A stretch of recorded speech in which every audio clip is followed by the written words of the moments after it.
What's up? What's happening? It's the Hoffman Show on a Monday here on the Team 980. We are always live as well on the free Odyssey app. We are streaming live. It's a bit of a soft launch today because I'm out the rest of the week, and for the way we're set up right now, it's either me or it's no one on the live stream. But if you want to check out our brand new YouTube channel, youtube.com/@theteam980. Of course, we're live as well on 980 AM, 106.7 HD2, the Odyssey app, all the places that we've always been if you want to keep listening to the show. Of course, the big benefit of watching it is when eventually Anthony starts dancing, coming out of commercial breaks, you'll get to see it.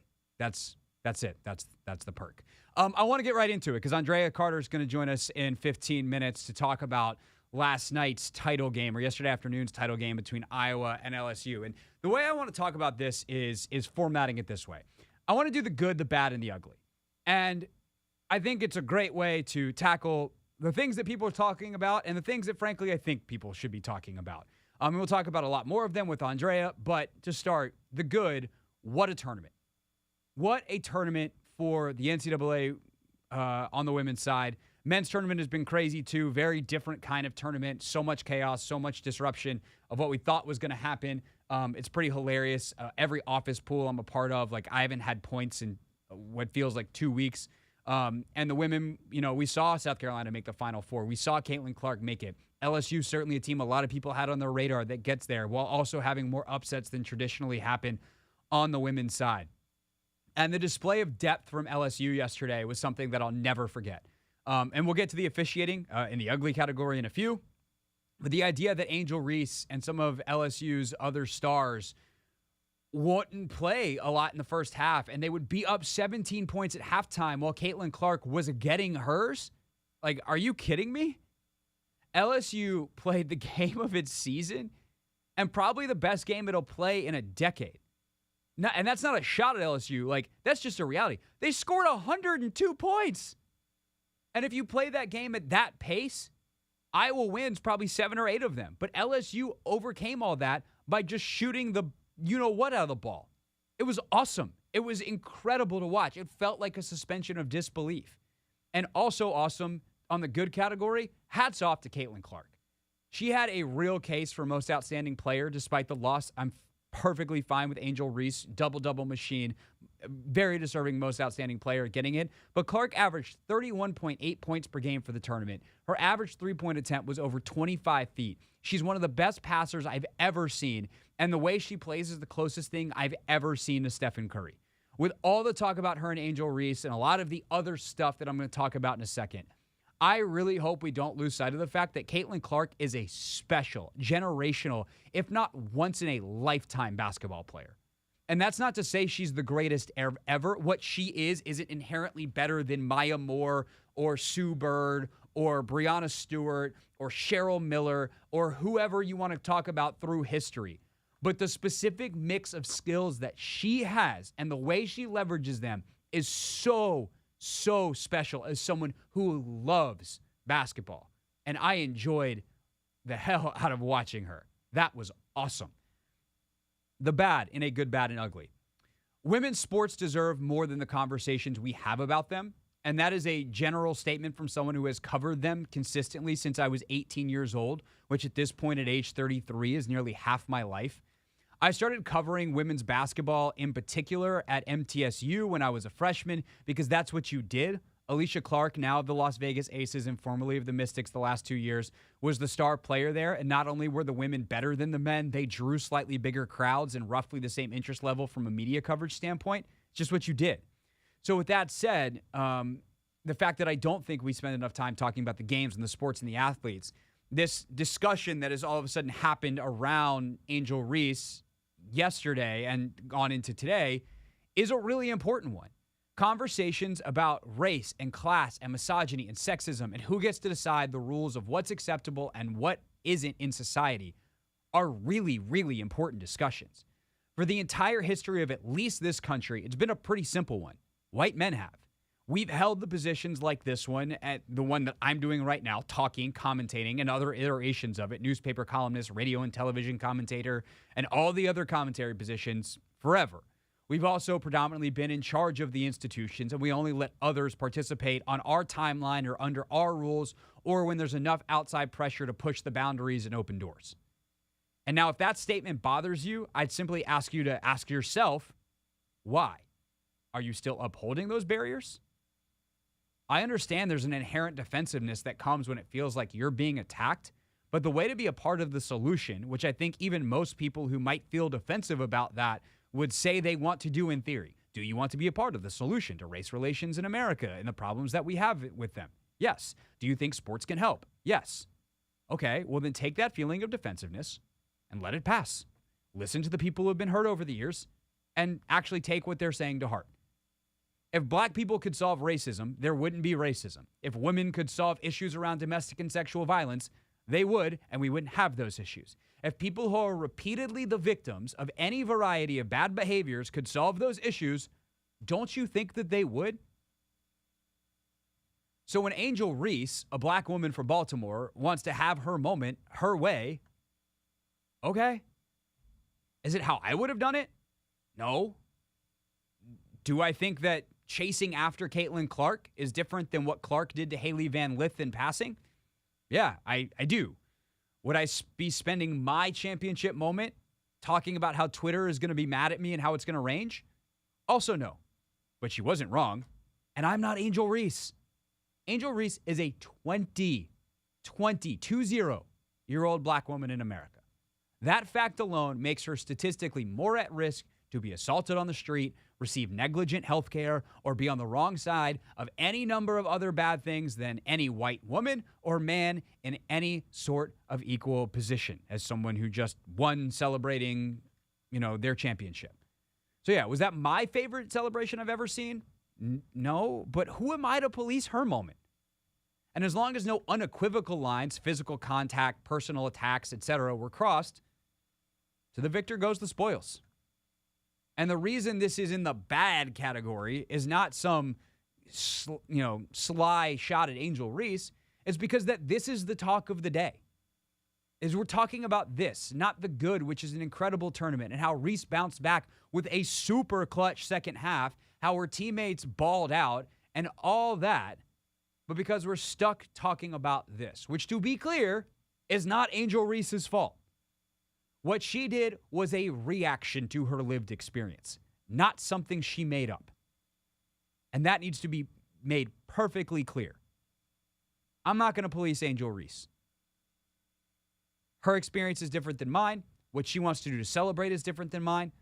In the same way that, most athletes who win a Super Bowl might want to go out and go to a club or whatever and pop champagne and whatever, and Andy Reid wants to go home and eat a hamburger. Okay. Whatever floats your boat. Angel Reese wants to clap back at her haters on Twitter? Clap back. More power to you.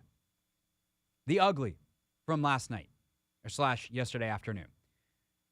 The unfortunate reality of the under-resourcing of women's sports is the officiating is terrible. Refs get paid less to work women's games across sports. They've been traditionally less glamorous or less qualified assignments.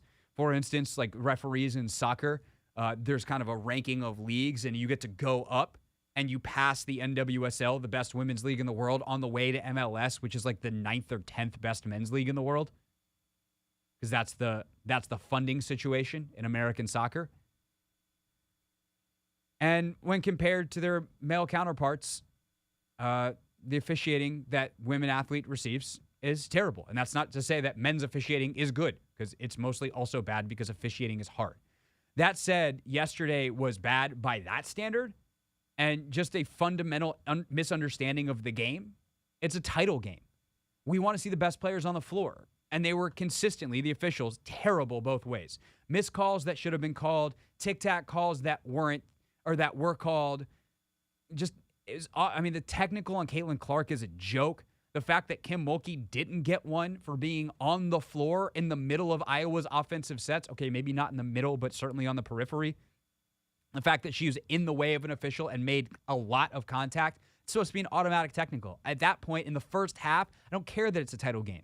You call that early so that she gets off the floor. The inconsistency is maddening. So make no mistake about it. The better team yesterday won the title. Iowa did not defend at a championship level, and LSU hit shots at a literally historic one. But that sucked, and I hope that the investment goes into that part of the game because there's about to be a lot more eyes on it, a lot more often. So what was it like to be in the middle of it? Andraya Carter was on the call for ESPN ABC. She joins us on the Hoffman Show next.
It's the Hoffman Show on the Team 980, always live as well on the free Odyssey app. Scheduled to be joined by Andraya Carter from ESPN ABC. I know she was traveling today, so we'll catch up with Andraya when we get the chance. But Anthony, first of all, folks watching on the live stream can see. By the way, I'm about to tweet out that link so people can watch. Why are you wearing Matt Essig's headphones with the giant thing attached? So someone got my headphones, and I don't know where. Is in one of these studios. I walked in, and I look where I usually look for my headphones, and they were not there. So I have to, in the break, because I was expecting the call, so I couldn't go out into the hallway. But I'm going to go find my headphones, because they're somewhere in here. Yeah, it's kind of a funky look, man. I look crazy. I look crazy. This isn't me. No, it's not. It's definitely not you. It is very Matt Essig. Yes. It is very not Anthony Haney.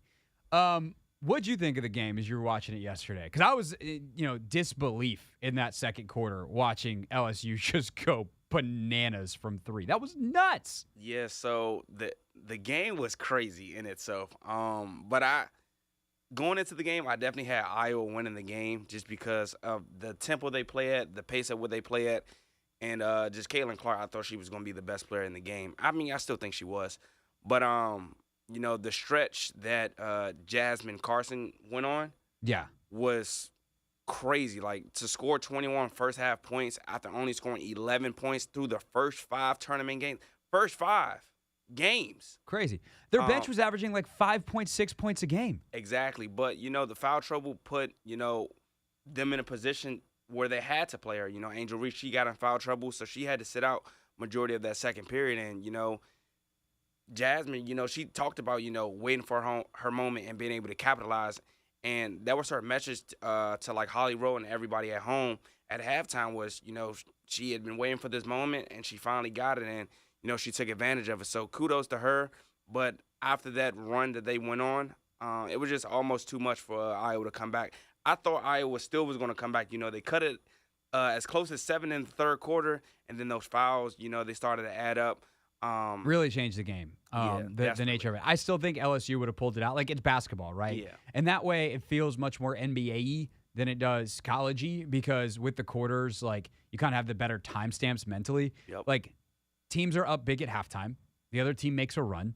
And then the other team shuts it down. And, like, Reese played a huge part in that. She was such a monster on the boards in the second half.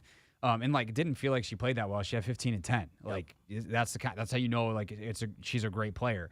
The thing that was wild to me in the second half was Iowa just got away from Caitlin Clark. Like, how many possessions did she not touch the ball at all? Yeah. Or not meaningfully touch it?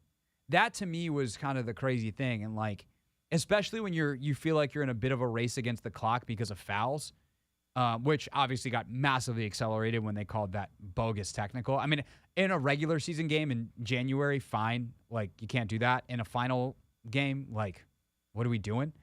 So it's just I didn't get the strategy. The other thing where the officiating, I think, had a big factor, and again, like, this is not to say that Iowa would have definitively won and not to take anything away from LSU, but, like, I think Iowa actually played scared. Like, I'm saying this was a tactical mistake by Iowa, right? If you know the refs are calling a lot of stuff or it's an unpredictable whistle, the nature is to then play off and sag off and try to keep yourself out of foul trouble, keep yourself out of harm's way. Well, that doesn't really work when then the other team is aggressive, drives. Great job by LSU to put pressure. Like, okay, fine. Well, we're going to run pick and roll. And Alexis Morris kept getting those pull-up jumpers because there's a ton of space. And then what happens is you wind up reaching, and then you pick up the fouls you're trying to avoid anyway. So you're either not playing any defense at all or playing just enough defense to commit a foul and have no actual impact on the game. And I think those two decisions in the second half and how Iowa played of not just saying, you know what, if we commit fouls, we commit fouls. We got to defend. We got to play smart, but we got to defend. And then also not being more forceful in playing through Caitlin Clark, I think were tactical errors that ultimately cost Iowa the game as much as anything outside of LSU's heroic shooting in the first half. Yeah, I mean, I will also give some credit to Alexis Morris on Caitlin Clark. I think she did a phenomenal job. She did. Just, staying close, not jumping at the pump fakes that Caitlin usually had, or, overcommitting and things of that nature. And then, the foul troubles, which you were alluding to, I think Caitlin, she just didn't want to end up, picking up another foul by being aggressive towards the basket. She didn't have that many, attempts at the basket or just being able to get downhill in general. And I think it's because of the foul trouble that she was in. The officiating definitely was terrible. I didn't like it at all. Very inconsistent. And, again, like you said, this is the national title game, man. We want to see the women play, and you guys are out here calling ticky-tack fouls and not being consistent. Yeah, that was the thing that got me. There was that stretch right before – it was all in the second half because it was the same stretch, right? Yep. Where Iowa player goes for a rebound. And these kinds of things happen both ways. To me, this was just this was the epitome of what the game was. Iowa player goes for a rebound. LSU player boxes her out, but not legally. Just knocks her out of the air. Yeah, jumps. And that's clearly supposed to be a foul. And by the way, it also knocked the ball out of her hand. So, they call out of bounds on Iowa, and it's I wonder why she couldn't catch the ball cleanly. Maybe because she was getting knocked in midair. It's a foul. Yeah. Then they come down on the other side, call a ticky-tack foul on Sonano. That's her fourth. Clark gets ticked off. You'd hope, I think Ryan Rucco did a good job on the broadcast of saying, you'd hope in that moment Clark would be smarter and not put the pressure on the officials to, look the other way. But you'd really hope the officials look the other way. And they tee up Clark on a super soft tech, and you're just for that? If you're going to enforce the rules like that, then where's the tech on Mulkey for being on the floor? If you're going to not call ticky-tack fouls, then quit calling them both ways. It just was so inconsistent, or the consistency felt like it was consistently wrong. And that's the worst. Is I do think it was better in the second half. I think they truly mostly let them play in the second half, which means there's some missed calls both ways where there should have been fouls called and there weren't, but they at least were consistent. The first half was wildly all over the place. And the referees are humans, but you shouldn't be a championship official if you're going to be that, easily succumb to the human pressures of that moment, because it really wasn't that much. It's a basketball arena. It's full. Congratulations. Just get it right, man. Or ladies. It was all female crew. So ladies, come on, step up. You're better than that. But like I said in the last segment, it's something that's a huge problem across women's sports. The women typically don't get the best officials, and the WNBA officiating is real not good. Compared. I mean, look, I'll say this: college officiating in general is bad. And I remember even when I was in school as a reporter, hearing how officials traveled for games, everything. You have officials they don't want players doing 4 games, 5 nights. That was with the elevated travel and all that kind of stuff, where teams are flying private planes and whatever, or officials are flying coach, getting 4 games, 5 nights in 3 different conferences, and it's not good enough across college sports in general. But also there's a lot of games, there's a lot of leagues, but when you get to the tournament, it just seems like we should be able to do better than what we saw yesterday, and men's game as well. Also, last thing on the officiating, this is larger than any of the 3 officials on the floor or the ones yesterday. They've got to change the rule in college about technicals. You cannot have 5 fouls in a 40-minute game and have one of them, a technical foul, count double. That's ridiculous. I've felt that way forever. I think most people watching, listening have too. Most fans of the sport. Who is that serving? It just feels very childish. Don't you pick up a technical, it'll count double. What are we doing? Major college sports. They're young adults. They pick up a technical, they pick up a technical. That's my spiel. Do you approve this rule change, Anthony? Are you pro tech and personal? It's more so just no. You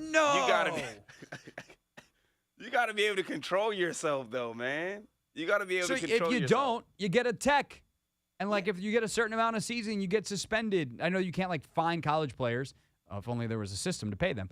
But like, but I feel like you set this, you know,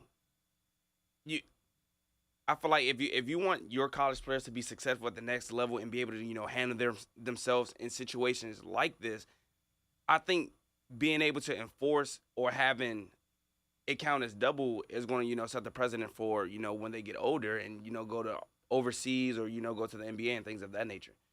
I think you try to mitigate it now as opposed to like later down the road. How many? In the NBA. Have you ever been teed up? I have. Okay, how many times were you thinking about in the moment, like, oh, I'm going to get teed up here? No, like, the whole point is, like, you're kind of over. Like, sure, there are times you might be like, oh, I can't get a tech. I've already got one, whatever. Fine. But, like, you gotta be able to express yourself a little bit. Like, sports, they're not played by robots. And the double penalty for tech and personal is just brutal. Like, I'm fine with 5 fouls because it's 5 per 8. It's a foul per 8 minutes. That's what it is in the NBA. It just so happens they play 48 minutes. Throughout the game.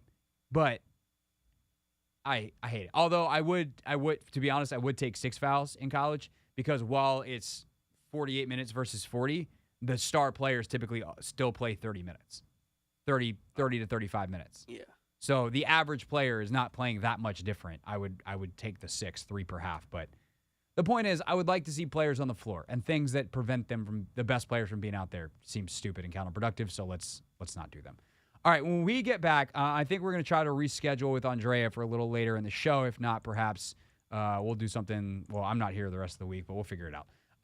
You know, maybe next week. WNBA draft is on Tuesday. Andraya is a huge part of their WNBA coverage as well. But coming up next, we are scheduled to be joined by our good pal Chris Knoche to preview the men's final tonight. That's coming up next here on the Hoffman Show. You can take the...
It's the Hoffman Show on the Team 980, always live as well on the free Odyssey app.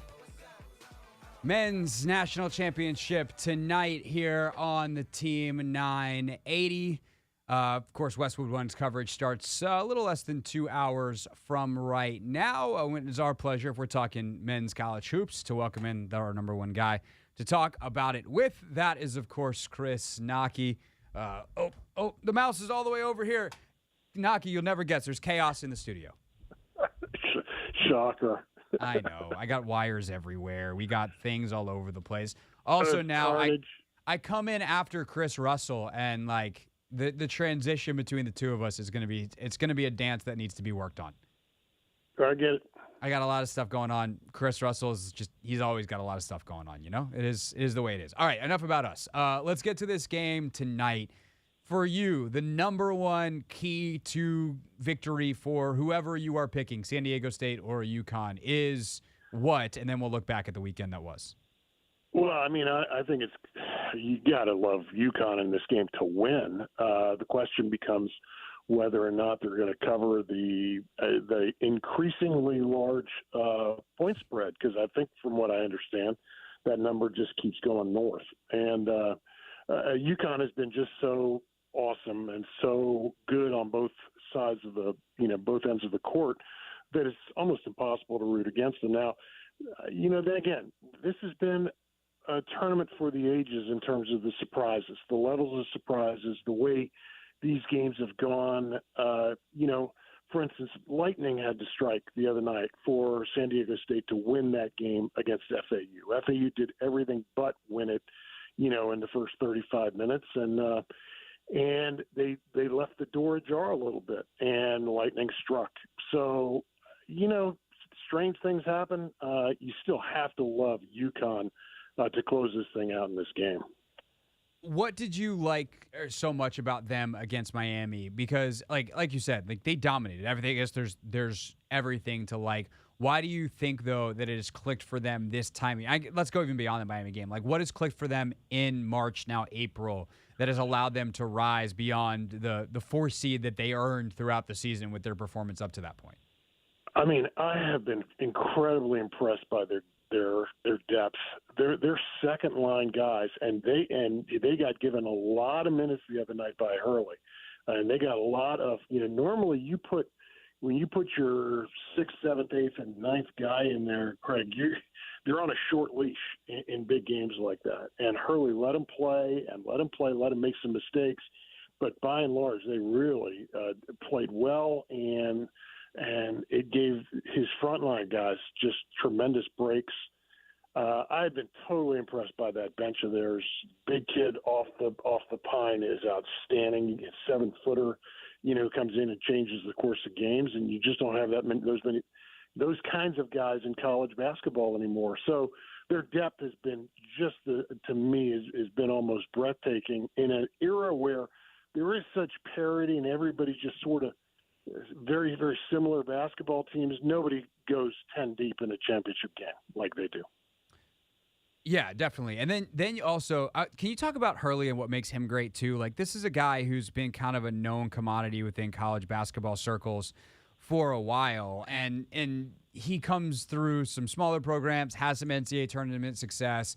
Obviously, the name is legendary, but what makes him so good as a coach, and how has he continued to rise through the ranks when there's been so many other hot coaches at mid-majors, low majors that get to a certain point and they clearly run into a ceiling? Well, I'm going to suggest to you, Craig, that this is sort of newfound, what has happened for Hurley. And it wasn't that long ago where he was looked at by a lot of people in the coaching community as a clown, a guy who had way too much temper for the job, didn't have the temperament to be a successful head coach. He has learned through therapy or through whatever. I think it's largely through therapy that he can't be that way and be a successful college basketball coach. And has changed his perspective. You actually see him smiling on the bench now. 10 years ago, you would never have seen that from him. He was regularly reviled by a lot of guys in the coaching community because he was such he was the behavior was just so atrocious, and so a lot of what has made him a successful college basketball coach now, a really successful guy, is newly learned behavior. It's just one of those things where he has sort of come into himself as a human being, and it's made him a better basketball coach, if that makes sense to you. No, it makes a ton of sense. Chris Knoche is with us on the Team 980. I'd actually love if you know any more about that for you to share, because that's something that like college coaches and just I would say grown adults in general don't do very often. Like, how often do grown adults look in the mirror and go, wow, I need to change something, and I can actually not only be a better person. Like, sure, people have hiccups in their personal lives and they're kind of forced to have that look, but for someone to do it and to see like the benefits of being a better human being professionally, especially in a profession like coaching, like what more can you tell us about what he's done? Well, I mean, there was an incident we had when he was the head coach at Rhode Island, and it was after a game against the Terps where I was there. We were down in Cancun, and and this was after a series of behavioral issues that he'd had already at Rhode Island, and he started a ruckus in the post-game handshakes. Now they'd had it handed to him pretty good. Maryland had won the game by 30 or 35 points, and he was not about to shake hands and go gently into the good night. And he started just a complete insane series of events in the handshake line that became headlines on ESPN the next day. And it was incredibly stupid of him to be able to do that. But that was just in a long line of a litany of really bad behavior. Now, to your point, and if I'm going to be critical of a guy in terms of his behavior on the sidelines and the comportment on the sidelines, I'm with you. You got to give complete props if a guy's able to turn that around and to make himself better, because it's hard to undo in a couple of years what took 35 or 40 to make, right? Right. And so I give him major credit for turning around his life, for turning around his generally the way he comports himself. I think that he sees now his glass is far more half full than it was ever before, and he's a better coach because of it. That's good stuff, man. Chris Knoche is with us here on the Team 980. All right, so for San Diego State to pull off the upset, obviously they needed every second and every inch. I don't know if you saw. Did you see the baseline replay of Butler's game winner? Yeah. I mean, it's one of those, like, remember when Durant hit the shot in the playoffs a couple years ago for the Nets, and it was like, oh, if he were a size 13.5 instead of size 14 or whatever it is, or maybe it's like 17, whatever Durant wears. It's like, oh, well, they would have been in it. Same thing. He steps out of bounds if he's a half-size shoe bigger. What does it take for San Diego State to pull this off? Yeah, great. Their guards are going to have to play great, and they're not going to have to just play great. They're going to have to score. San Diego State is one of those teams that you get. Generally speaking, they're going to have 5 guys within 12 to 15 points in a particular game.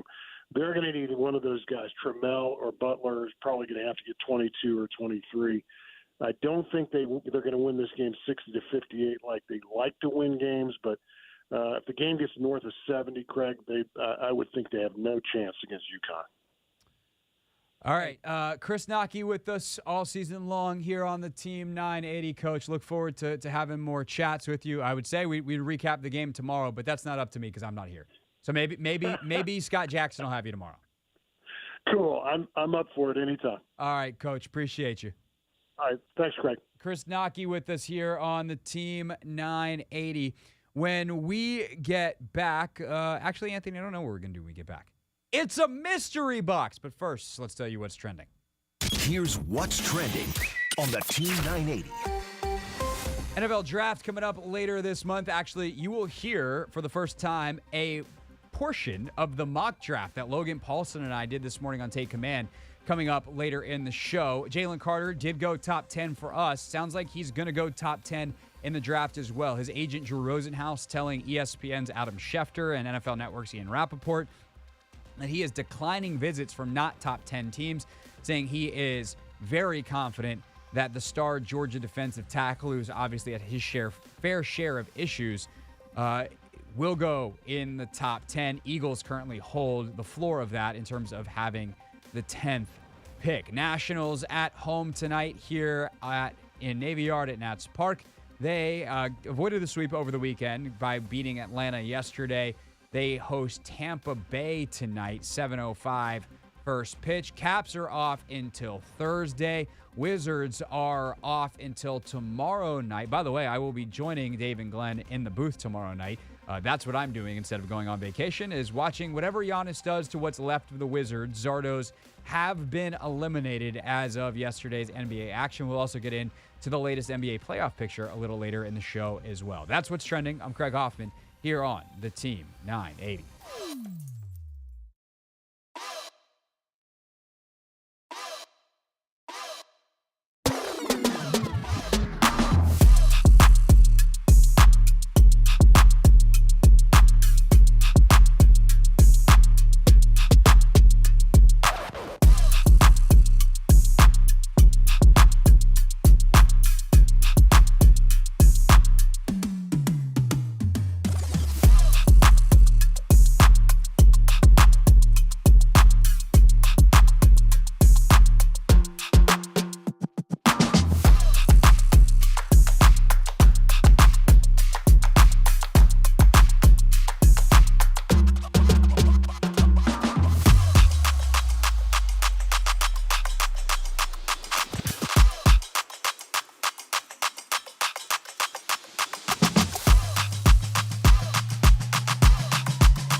It's the Hoffman Show on the Team 980, always live as well on the free Odyssey app.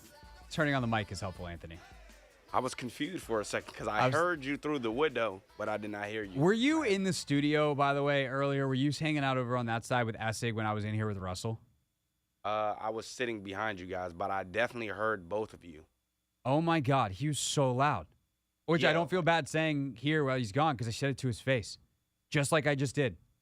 He just, he came out of break, and I was like, do you know You're the talking. thing in front of your face will capture your voice?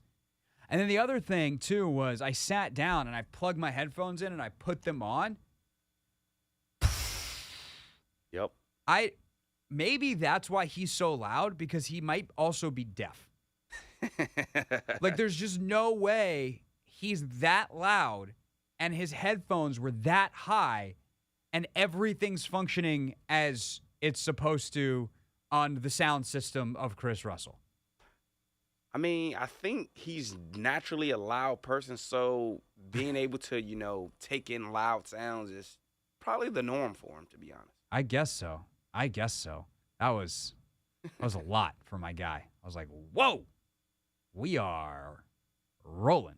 And All right. then, did you give your best Chris Russell impression? Because I definitely heard you as well, but you backed up from the microphone. Yeah, I just started screaming. I didn't Okay. really, there wasn't like much tact or much actual impression to it. I just yelled. Got it. All right, so on Take Command that we recorded this morning, which you will hear the first part of coming up at the top of the hour, there is a chance the good folks at ESPN PR are trying to reschedule Andraya for us. So if Andraya Carter can hop on for Not My at the top of the hour, we'll do that and we'll bounce some things around. Glenn Consor will join us at 5:30, so that's locked in, and we'll figure out what we can do with Dre if she can join today. If not, we'll try again next week when I'm back for. Either we'll try again next week for the WNBA draft, or I will record a digital something, and then you guys can play it here on the show if you want later in the week. Point is, the plan as of now is in 9 minutes for you to hear the first part of Take Command, where Logan and I did something we've talked about doing for a long time. We've actually talked about doing it on this show as well, which is doing a mock draft. And basically the way we did it, because at first it was like, well, do you want me to draft half the teams, you to draft half the teams? We bounce back and forth, whatever. And it was like, no, let's collaborate, because I think that's more insightful for people listening, is to say like, okay, these are the discussions that you have in a draft room. Now, Logan and I are doing it on the spot. The kinds of conversations that we were having were things that would have happened well before the draft. Like, it is one thing, Anthony, that I've never really understood. Why does it take so long, the draft? I mean, you got a lot to, weigh. If your guy gets taken, then, you got to figure out, all right, do I still want to go But this you have a route? list. Like, you have guys in buckets. You have a list. Like, you've already done teams do mock drafts. What Logan and I did today, teams do. They divide up their scouts, and they're like, you're going to pick and / represent these teams. We want to have our main decision makers have to go through the process of a draft. They will do, I don't know whether it's 1, 2, 3, 4, 5, 10, 11, like what, I don't know the number, but like teams do this. So you've made your decisions already. Like, you've ranked your board. Like, yes, you have tiers and buckets and you have your team needs, but you've already kind of hopefully had those discussions. That way you don't get emotional in the moment and do something that's not thought out of like, okay, well, if our two best players on the board are A and B, we want to go with A because, and like you do it. Now, trades come up. That's certainly a possibility. You want to do your last minute double checking. Okay, fine. But I really have never understood why it takes so long. I thought we took forever, and that was because we were intentionally providing analysis, and it took us an hour to get through the first round. Yeah, I just think sometimes there's a lot of uncertainty, or, things happen. So you have to be able to be flexible, and I think that's what we get majority of the time, to be honest. So we use Pro Football Focus's mock draft simulator, which is a great tool. And unfortunately, while Logan is a PFF member, we didn't sign in. And one of the features that we realized you can't do if you're not signed in is using trades. So what we did was a no trade mock. We did spend some serious time going through potential trade for the third pick. And then ultimately we realized that, and I think maybe even the fourth pick with Indianapolis. And what we ultimately realized is like we couldn't do it functionally in terms of how we were actually doing the draft. So, whoops. But with that said, like, it was a really fun and interesting exercise because you realize, like, oh, the obvious thing here, let's do it. Wait, what about this? Oh, actually, that's really smart. We should consider that. Well, what about this? And you'll hear Logan and I go back and forth and, like, why I think having people who are questioning authority in the room is really important, because Logan has endless knowledge and notes and things, and I'm just like, okay, well, from a higher level up, here's what I'm thinking about, where I'm not as concerned about this guy's arm length. I'm like, hey, the other guy, he's the best player on the board. You think we should just take him? And we've had a couple of those where it's like, wow, we are overthinking this like crazy. Let's just take the best player on the board. And so it's a really fun exercise. I'm really glad we did it. I think we're going to have Mike Renner on later this week from Pro Football Focus talking about his new top 150 board. Logan literally he called me yesterday and he goes, hey, bro, I just sent you like Rain Man style notes on Renner's board. So I have like a 4,000 word email from Logan with his notes on Renner's board. So we'll talk about that with Renner on the podcast later in the week. But we're also, I think, next week going to do a with trades mock draft. So that'll be pretty cool. And then we're going to have some of the big mock drafters from around the internet join us for a third mock draft. So we'll probably do 3 before, because we have 3 weeks left until the draft. It's a week from 3 weeks from Thursday. But that's kind of the behind the scenes of it. It was really fun, really interesting exercise, great thought exercise. Learned a lot about what it's like to be on the clock, although there were absolutely no pressure and my job wasn't on the line by any stretch of the imagination while doing it. So you'll hear that mock draft. We start at the top with Carolina, number 1 overall, next here on the Team 980.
the Hoffman Show on the Team 980, always live as well on the free Odyssey app. Hour 2 of the show. A weird thing to say at 5 o'clock, but here we are. What's up? Welcome to the new time slot. Most of you, this doesn't change a thing other than if you're used to the power hour at 6, guess what? You get us all the way until 7 most days. However, of course, today we stop at 6:30 where Westwood One picks up their pregame coverage of the men's NCAA basketball championship, the final tonight between San Diego State and UConn. Also, in case you missed it on Twitter or earlier in the show, we're streaming live at youtube.com/@theteam980. Your chance to see the show if you so please. That is now going to be a daily occurrence as long as I'm in. So pretty pumped about that. Also, we'll be posting some highlights there. So if you're a YouTube person, make sure you subscribe.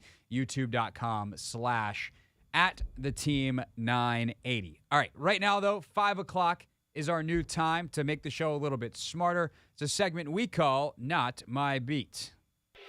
Today's top story from the perspective of someone who's there. You are looking live. This just in. Not My Beat.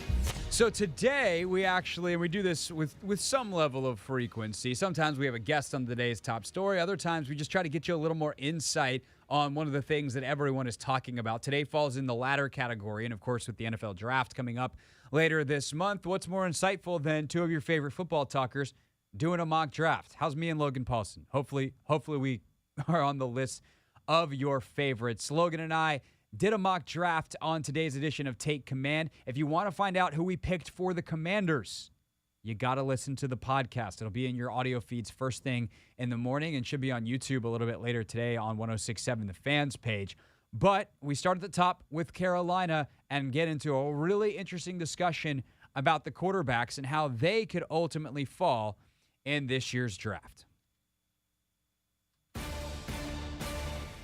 Number 1 pick, Carolina Panthers on the clock. Of course, they made the trade up with the Bears. And this pretty much comes down to which quarterback do you like the best in this draft? Yeah, and I think for me, it's Bryce Young. That's the one I personally like the best. But the more you talk to people, the more the size thing is an issue, right? And then when you look at C.J. Stroud, I think C.J. Stroud's an excellent football player. And you get to watch a lot of C.J. Stroud in this evaluation process because you got DeJuan Jones, you got Paris Johnson, you got Whippler, you got the kid, the receiver, I can't remember his name at the moment, Smith and Jigba, right? You got all four of those guys you got to watch. You get to watch a lot of C.J. Stroud kind of tangentially. And one of the things is that offense in Ohio State is absolutely fantastically sick. He's throwing from a lot of clean pockets, and statistically, when you look at quarterbacks in the NFL that struggle early, they throw from a lot of clean pockets because NFL pockets aren't super clean, right? And so I don't know. I feel like Bryce Young's the pick here. I did hear an interesting take this morning when I was driving around after my training, and they were like, with the number 1 overall pick, you want to take the player with the highest ceiling. And, you and I both know who that is at this point from a quarterback standpoint, and that's Anthony Richardson. So I probably wouldn't do that because they don't have somebody to kind of like man the ship. But yeah, I think it's one of those 3 guys. Noticeably, Will Levis is absent in our evaluation, but I'd go Bryce Young. Like, that's my guy. Like, I think he's fantastic. I think he's got a Mahomes kind of feel for the game. He is small, but I think his upside's good. I think he's a good pro. I think he works hard. Everything I've heard about him is plus, except for the size, and I think I'm okay with that. I agree with you. Now we have the decision to make kind of fundamentally of, are we acting as how we think these, are we doing a predictive mock, or are we doing what we would do? I kind of think we should do what we would do. Right. I think so. I think that's more interesting, and kind of how we pitch this is that, like, we're the football decision-making unit, and we are in agreement here. Bryce Young is the top prospect based off what he's done on tape. Then you look at the measurables and you're like, oh, well, that could be concerning. But as he played in the SEC, the best conference in America, not the NFL, but the closest thing that you have to it in college football, he was just fine. My biggest question would be, as someone, if I'm a coach coming to you as a GM or a scout who's watched more tape than me, obviously by the time the draft would come around, you'd hope that's pretty even, especially if you have the number 1 overall pick. But it's like, how did he do against the LSUs? How did he do against the team, Georgia, obviously? Like, was the size all of a sudden an issue specifically against Georgia? compared to him getting away with it with lesser SEC opponents. I think that's the thing with Bryce Young is he was just so consistent. I mean, even in the games he lost, dude is straight dealing. Like loses to Tennessee because the kicker misses a field goal. Like he is going toe to toe, point for point with Hendon Hooker in that offense. He's making plays. He's leading 2-minute drives. He's doing everything you want to do. LSU, same thing. Georgia, the championship game last year was one of the best games, or the conference championship game, I forget because they played twice, like in a matter of 2 weeks. But one of those games was like the best college football game I've ever seen from a college quarterback. Just throw for throw, making plays. Now we had an excellent stable of wide receivers. All those factors were huge. But that's the thing about him is that the moment never feels too big for him. He just can see the field at a really high level. And I do think Carolina is probably going to go CJ Stroud just from what I've heard and been reading. But for us in this situation, like it's almost a no-brainer, right? It feels that way. It's like Bryce Young feels like the guy you want. And again, you mentioned the level of competition. Like he's throwing from all kind of different pockets, throw angles. The talent on that Alabama offense is kind of down as a whole, I would say, outside of Jahmyr Gibbs, who we might talk about later. But I think that's got to be the pick for me. All right, let's submit it to Commissioner Nick, our producer, and there we go. The first overall pick, Bryce Young to Carolina. This becomes, I think, then a much shorter discussion for number 2 at Houston. D'Amico Ryans taking over at the helm. They need a franchise quarterback. I think this one's going to be pretty easy. We scroll down, we take C.J. Stroud. Is he clearly the number 2? I think so. And the only thing I could see happening is like I think they really like Bryce Young. And maybe they're a little out on C.J. Stroud, and they take Will Anderson here. Will Anderson or Jalen Carter, even Tyree Wilson. But it seems very unlikely that they don't draft a quarterback. I'm just giving you like it is possible that does happen. Yeah, I don't think it's very likely. Any chance that they trade up with Carolina and swap picks if they really like Young and they're like, oh crap, Carolina? That's really interesting. I think really interesting notion anyway, that they would switch. But I do think one of the reasons they feel comfortable staying is because they believe Carolina's going to draft CJ Stroud. So why am I going to trade up if your number 1 quarterback is different? And this is something good to note, just kind of big picture is this is where your stuff at the combine, your pro day stuff becomes really important because your scouts start talking to each other. And let's say one of your scouts or your security officers gets information that CJ Stroud is the number 1 guy on their board. I think you say, well, we don't need to trade up. And that's where this kind of time of year, which from a national media standpoint is probably a little bit overhyped, but for teams is super important because they're doing some serious digging and trying to get access to these boards and stuff. So, right. If you're Carolina though on the day of the draft and you like both guys, you certainly call Houston. Yeah. You're like, hey, we're gonna take Young, but if you want to trade up, we'll listen. But that's where these things get fun. And Carolina, there was talk around when they made the trade with the Bears that like, yes, they really like some of these quarterbacks, but they haven't decided yet. But they really just want control of the draft, and they certainly have that. All right, number 3, Arizona. This in some ways, because you figure one way or another, the quarterbacks are going to go 1-2 in Young Stroud or Stroud Young. So in some ways, this is where the draft starts. And you talk about trade action potentially. This certainly could be a place where if a team really likes Anthony Richardson, a team really likes Will Levis, do they come up, trade with Arizona, who obviously is set at quarterback with Kyler Murray coming off the injury, but they just signed him to that big, long deal. They're not going quarterback. So coach, GM, scout, half the front office, Logan Paulson, what are we doing here at 3? With Jonathan Gannon's Arizona Cardinals. I think you hit the nail on the head. I think you want to trade this pick if you can. I as much as I like Will Anderson, I think if you can get some more, because like the problem with the Arizona Cardinals is there's a lot. Their defensive line's in shambles. Their secondary's getting older. They don't have any linebackers. All the linebackers they've taken in the first round have kind of fallen on their face, right? You need offensive line help to a certain extent. You need some skill position players because you're probably going to try and trade Hopkins, right? Like there's just not a lot there. So the only way I know how to fix that is to trade this pick. And I think it's good that Anthony Richardson's balling. It's just who is going to be the team that's going to trade up with you. That becomes the question. If no one trades, I think it's a pretty obvious, like Will Anderson. It used to be Jalen Carter. I think Jalen Carter is a much more dynamic football player than Will Anderson. I think his ceiling's much higher, but obviously he's had the legal stuff. So I think that's going to push him down boards pretty significantly. So if it's not a trade, it's Will Anderson, I think. I guess I've also seen Tyree Wilson in this spot, and I think the only reason you would switch them is because you believe Tyree Wilson has a higher ceiling. And he's kind of your Trayvon Walker of this year's draft, long, rangy, big athlete. The production doesn't quite match the athleticism yet, but maybe if you're betting on upside, you take him here. I'd go Will Anderson. I just think it's a safer, more consistent football player, a guy that he's not going to be bad. He might not be the best football player of all time, but he's definitely not going to be bad. And I think you just need to hit at the third pick with that. You know what I mean? Yeah. And with Gannon coming from Philly, like, he's a guy that obviously had that stable of defensive ends. Nick, real quick, though, can you click on the trade tab for us? Let's see what offers are potentially there. Detroit, a team that's certainly come up. I like that. If Detroit, I think Detroit is a team that would trade up and probably should trade up. And what I would do if I was Detroit, I'd trade up. They have 2 picks in the first round. You can keep the second one, right? Exchange picks, maybe give up your second, draft Anthony Richardson here, and then pick kind of another, kind of maybe not blue chip, but a kind of a depth rotational player at, I think they're picking at 18 or something like that. Yeah. 18. So, that's kind of something I would definitely consider this. What are they giving up here? They're giving up.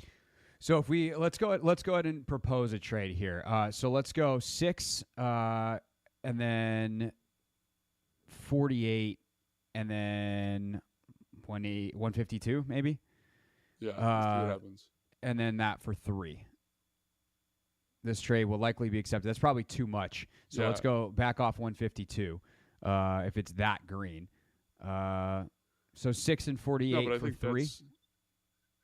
Yeah, I mean, I don't like giving up my second pick. If I was doing it, I'd probably say give me 55. But if you believe he's that dude, then go for it. You know what I mean? And I think this is relatively reasonable. Like, you're really just giving up a second for a guy you think could be kind of generational. So, yeah, I'm on board with that. Let's do it.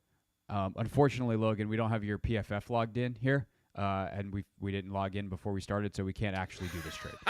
That's a poor job out of us. If we want to pause and log in and edit around this, we can, or we can just keep going with no trades. I think we just go no trades, but I think this is good for the fans, for people to see. Like, this is something I think is very, very viable, in terms of a team that because in terms of, like, when you're looking at prospects, you say, where would they fit really well? Detroit is where I'm like, if Anthony Richardson is at 6, Detroit is jumping for joy, because I think you have golf. You can do the Aaron Rodgers. You can kind of let him sit for a little bit and let Anthony Richardson develop in this offense with an offensive coordinator who's probably one of the best in football at the moment, definitely top 5. So I love this for them. I don't know if they'll do this because, does Campbell, you got to interview the quarterback, all that kind of stuff. But Detroit is definitely a spot for Anthony Richardson. I think is very, very good. Yeah. I will say, if I'm Detroit, I don't know. They like golf, and golf's been pretty good for them. But he got 2 years left on his deal, something like that. Yeah. And I think if Anthony Richardson sits for 2, I think that's exactly what you want.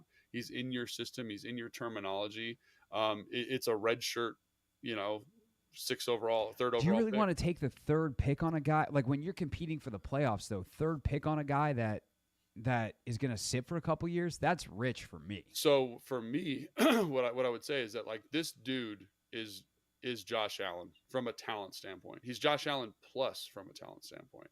But from the processing, accuracy, all those kind of fundamental things, he started 1 year as a quarterback in college football. If he's Josh Allen, like, just hypothetically speaking, then hell yeah, right? Like, because you are planning on, if you're Detroit, never picking this high ever again, right? Because you're going to be good. You're on the verge of being a good football team who won't pick before 20 for the next 5 years. So if this is your opportunity to get that quarterback, a guy who has that upside, who can sit, who can do the Bryce, the Love thing up in Green Bay, the Aaron Rodgers thing, whoever it is, like, I think that would be a pretty savvy move. Now, is the fit right? Is their evaluation high in him? I think those are all questions that need to be acknowledged. But yeah, man, I think that I would be fine with that, with this pick, if that's the direction they chose to go. All right. So back to draft a player we go, and I go Will all Anderson. of that. All that, we go Will Anderson because we forgot to sign in and unlock trades. All right, number 4. Then you have Indianapolis. And for all the talk we just had about Anthony Richardson, this is the guy that has been mocked here most often, and it makes a ton of sense. Shane Steichen coming over from Philly as the new head coach, of course, was their offensive coordinator, super mobile quarterback in Jalen Hurts, a guy they did a great job of using the run game and the quarterback run game to allow Hurts to continue to polish himself as a passer over these last couple of years. Jalen's incredible. But here's the thing, the biggest difference, and I think the oversimplification that happens when comparing Richardson and Hurts is Jalen, yes, he needed some development as a passer coming out of a college system into the pros, as most guys do. But he was incredibly accurate.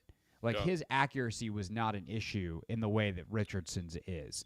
So to just say oh, well, Jalen's mobile and can run and, could run for 100 yards in any game, and so can Richardson, so they just plug and play the same way, is a complete botching of what these two kids were as prospects coming out. Even though Richardson's seen as the much better prospect because he's potentially a top 5 pick and Jalen was a second rounder, as passers, Jalen was miles and miles better than Richardson was from a polish standpoint. Again, that doesn't mean that Richardson can't get there, and that many of kind of the same strategies in terms of utilizing the run game and specifically leveraging the quarterback's running ability to simplify the offense can't be used, but it's not as simple as plug and play, same results. Yeah, I think that's the thing. The what you're banking on when I hear people talk about him to Indianapolis is that he's going to rush for 1,000 yards. He's going to be Justin Fields. And I don't know if I love that. Obviously, he's a big physical son of a gun who's, the freakiest quarterback we've ever seen at the NFL Combine. But if I need a guy to come in and start day one, Anthony Richardson is probably not my guy. And again, I'm a little bit old school in that regard. I'm a little bit conservative. We've talked about that before on this show. And I'd probably go Will Levis if I'm the Colts. And even though I don't like Will Levis as much, I just think he's more ready to play some football. Now, if you believe Shane Steichen can get that run game going and they're going to look like the Baltimore Ravens did for a couple of years with Lamar, maybe, right? But obviously it's going to be very specific schematically. And we just talked about Anthony Richardson's ceiling, but I think this is the first pick where you're like, I don't really love it. And again, it's not that you don't love the players. It's what is the fit for the team? And I know I might be in the minority here. And if you think I'm wrong, please leave a comment. But I think banking on Anthony Richardson being 1,000-yard rusher is a little bit risky given his his anticipation concerns, his accuracy concerns. Can he get better? Absolutely. But it's a longer road than it was for Hurts, for example. So if I'm advising you as the coach and the GM and I'm the scout here, I'd say I'd probably go Will Levis just because of the situation. But again, there's going to be another person in the room banging on the table really hard for Anthony Richardson and maybe even someone banging for Jalen Carter, right? It just depends on what you think the right fit is, quite frankly. Yeah, so I'll be the guy banging on the table for Anthony Richardson. Okay. If I'm Shane Steichen, I go, look, man, you just gave me a how many year deal? Yeah. You're going to fire me if we're not good this year? Right. Let's go. The Colts are not a good football team. Right. They don't have a lot going for them offensively. If Jonathan Taylor gets back and their O-line gets back, then maybe all of a sudden you're looking at a team that can win some games. But they've got not a whole lot at wide receiver, not a whole lot at tight end. Their defense has some playmakers on it. Zaire Franklin had a good year. Yep. Obviously Shaquille Leonard, if he's healthy, is one of the best in football. But they just traded away Gilmore, and somewhat of an admission that hey, we're trying to restock the deck here. So if you're okay with not really, and I'm going to say not caring if you win or lose this year, but winning this year not being a priority, I'd go Richardson. Yeah. And by the way, my best path to win this year is a dynamic running game with Jonathan Taylor and Quentin Nelson and all those dudes up front. And Anthony Richardson's going to help that day one. It's the one area where he helps you tremendously day one because, as we've seen time and time again with great running quarterbacks, whether it be Josh Allen's ability to run, the threat of it affects the Bills' run game in a positive way because you have to account for him. Obviously, then you go to the next level of Lamar or Justin Fields, and you see how much damage those run games can do, not only those individual players, but the team as a whole. So I would take Richardson and just try to be this behemoth run, new school, old school running football team and see if we can win some games that way. And if we can't, okay, we'll just draft high again next year and continue to stack the deck with talent and hope that some reps for Anthony Richardson helps turn him into the quarterback that we want him to be. Absolutely. And I also think it's important to acknowledge this is a team that I think would be in the Lamar Jackson sweepstakes pretty dramatically. Agreed. So they like if you're Baltimore and you trade up for Will Levis or Anthony Richardson, I think it's a similar conversation. But I feel more comfortable Anthony Richardson going to a team like Baltimore because, they've done it already with a guy like Lamar. And Lamar's a much better passer, much more accurate, much more efficient. But, they've got a And by the way, like what Lamar ran at Louisville was much more pro style as well. Yes. Like people kind of underrate that with Lamar. Like Bobby Petrino, weird dude, but runs a pro styled offense. And so Lamar had some experience doing some of that stuff, still needed the adjustment period, obviously. But he's a pretty good passer. What makes him Lamar Jackson MVP is his ability to be a 1,000-yard rusher, but like pretty good passer.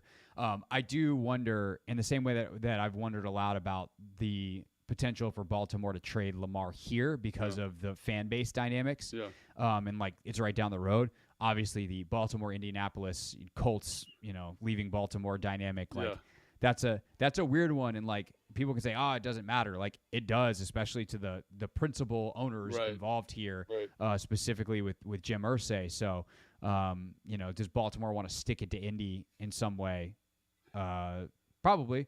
So that's something to consider. But in our no trades, kind of talking through it, etc., I think Richardson's the pick here. And you did a really nice job explaining that. So I think, I'd go, based on your philosophy, if that's how they feel, I think that's a great pick. My bang on the table worked. Yeah. All right, Nick, we're going with Anthony Richardson.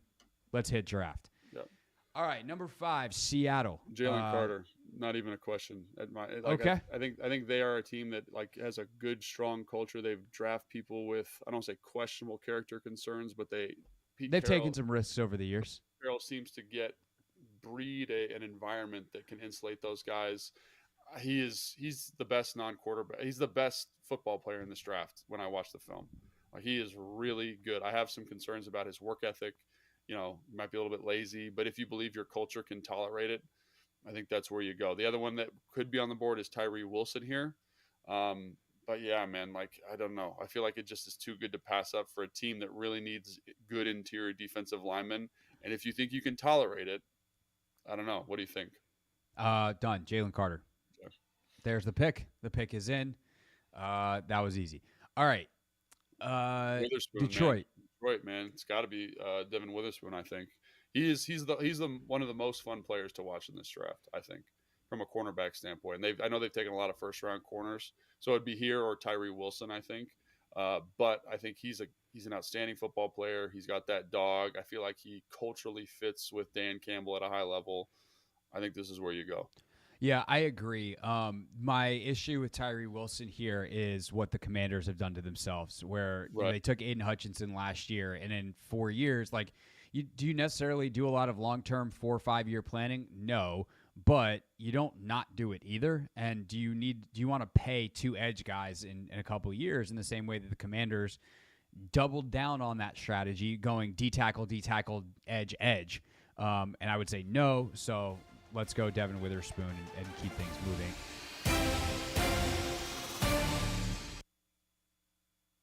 That is from Take Command. That is actually, I just saw our producer for Take Command, Nick, put that out. It is on YouTube at youtube.com/@1067thefan. I highly recommend watching it if you have the time. Obviously, if you're typically a podcast listener, totally understand if you want to consume it through your normal podcast app, Apple, Spotify, the free Odyssey app, whatever that may be. But if you watch, you can watch along, and we shared our screen, and so kind of the board and everything is in front of you. So a really good one to catch, youtube.com/@1067thefan. And again, we are streaming live today here on youtube.com/@theteam980. We'll put some of the highlights from the mock draft from Take Command on that channel as well. When we get back, though, here on the radio, we will be joined by the one and only Glenn Consor, Wizards radio analyst. How do you handle these last couple of games? Who does he want to see? Who's he been impressed by, even though the Wizards are now officially eliminated from the playoffs? And is he looking forward to having a third person, a.k.a. me, in the booth tomorrow night? Glenn joins us next here on the Team 980. March Madness is here. Keep it live.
It's the Hoffman Show, our new halfway point, 5:30. Although today the math is a little off because we're done at 6:30. The point is we now start at 4 o'clock, and as long as there's not something after us that impedes our time in terms of a pregame show, we go until 7. Now, I would never use the word impede for what happens when the Wizards pregame show is on. That's a blessing when 6:45 comes along and you get Dave Johnson, you get Glenn Consor. So much of a blessing that we figure we bless everybody now with Glenn. Glenn, hello, sir. Craig, how are you, sir? I am doing well. I'm excited to have you back on the show. And I don't know if Dave told you. You know, I'm coming to visit you guys tomorrow night. Oh, really? You going to be on with us? I am, and I think Dave's even going to let me stay the whole time. Wow. How about that? Is that a good wow, or is that like a wow? I got to deal with you for 4 quarters. I enjoy you being there with us. It's always fun. It is really fun. And you know what? You know your hoops. So it's good. I try. I've studied a lot over the years. I try to talk to people like you who are very smart and glean information off of them, and then just reflect that information, and hopefully I sound smart in doing it. So we'll get into said information with a question for you, sir, about Corey Kispert. So when teams are down star players specifically, there are shots to be taken. So there is a volume of shots that's going to happen in an NBA game. Someone's got to take them. So when guys step up, obviously you're going to see scoring averages go up as they get more opportunity. That doesn't always equate to wins because that's why the best players are the best players. Those players take a lot of shots. It works out well for their team. Obviously the Wizards haven't won a lot lately, but Kispert's numbers have been great. How much of this is something that you think is simply filling the volume versus like, oh, wow, okay, they need to really think about getting Corey Kispert some more offense next year because this can contribute to winning? Well, I think what we're seeing is, a dramatic improvement in his game, and I think that's something that you can't really discount. You got to always incorporate, players. It's about how the coach, incorporates players' strengths and hide deficiencies, and how the chemistry works with what you have. So I think what we're finding with Corey is that, he's more than just a shooter. He's more than just he does so many good things offensively, aside from just catch and shoot. He can take it to the basket. He's gotten physically stronger over the last 2 years. I think what we're seeing is that you can rely on him to get buckets, when teams are keying on Brad and KP and Kuz. I think he has shown that, he can get more touches. So I think what we're seeing is that it answers a lot of questions. Yeah, definitely. The way he has shot the ball, I mean, to me, and the other thing that I love, Glenn, and I know we've talked about this when I've been on the broadcast and when you've been on the show, is like, the way he moves around the floor moves the other pieces in a way that is beneficial for everyone. There are some players that get their points kind of in isolation or just off drive and kick. Corey's a guy that moves around the floor so much and attracts attention that it opens things up for other guys.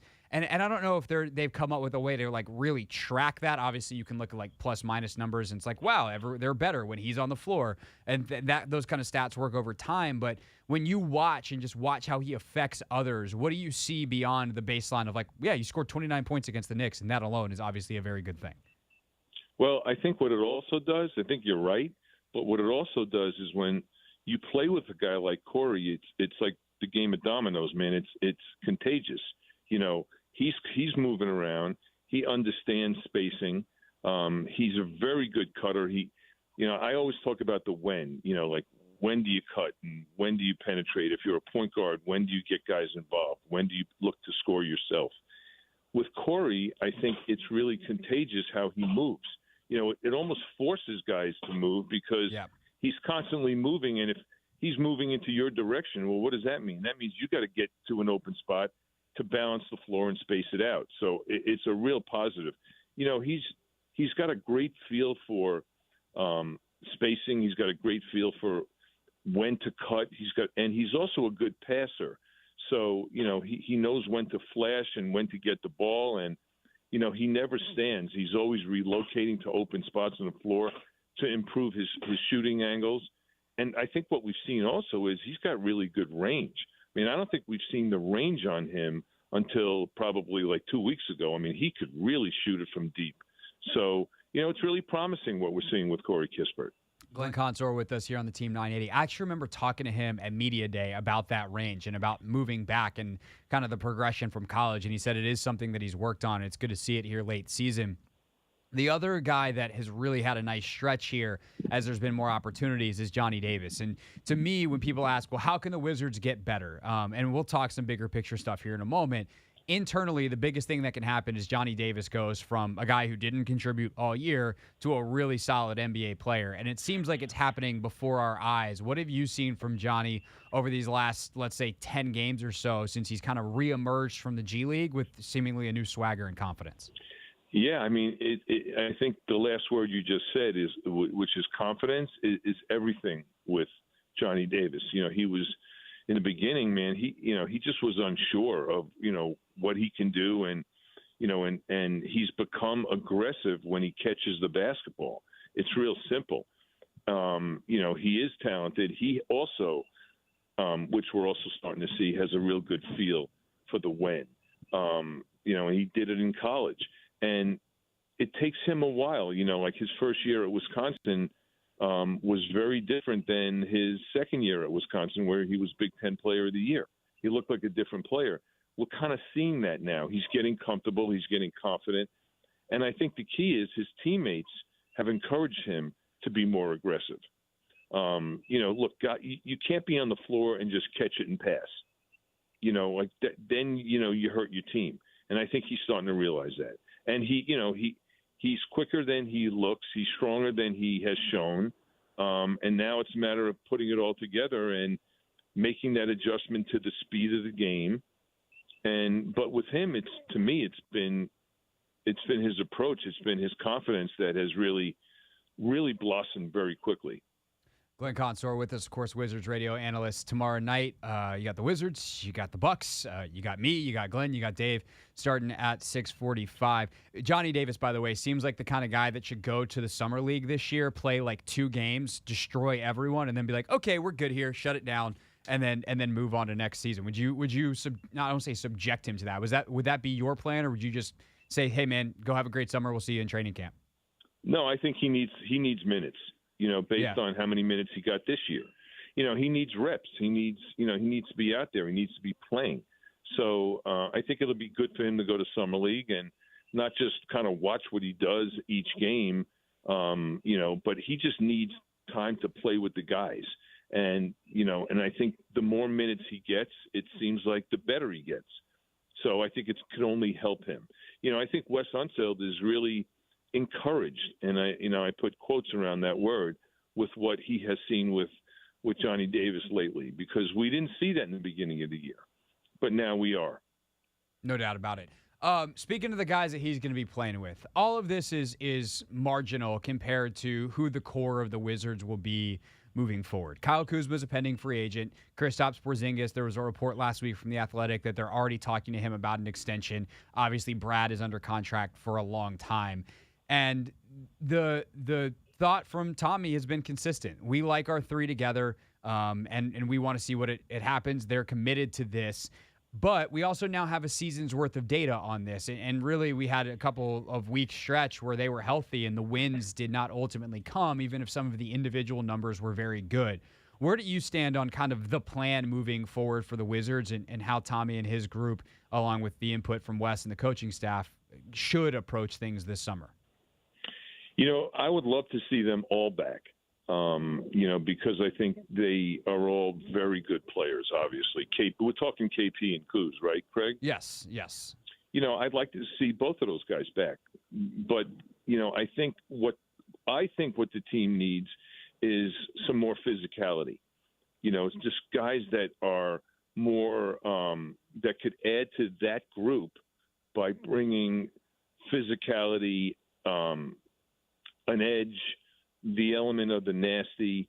I'm not talking Patrick Beverly where, you're getting under guys' skins every 10 seconds, but, they need physicality in multiple positions, which I think a guy like KP and Kuz and Brad and Corey, it would only benefit to their game, whether it's a guard, a small forward, another big guy that is physical. Gafford is a finesse player, and he's gotten better. Porzingis is very much of a finesse player, but he's also, what we've seen with him is that he is durable, which was a big question mark coming into the season, and he is tougher than what people thought, at least what I thought he was in the beginning of the season.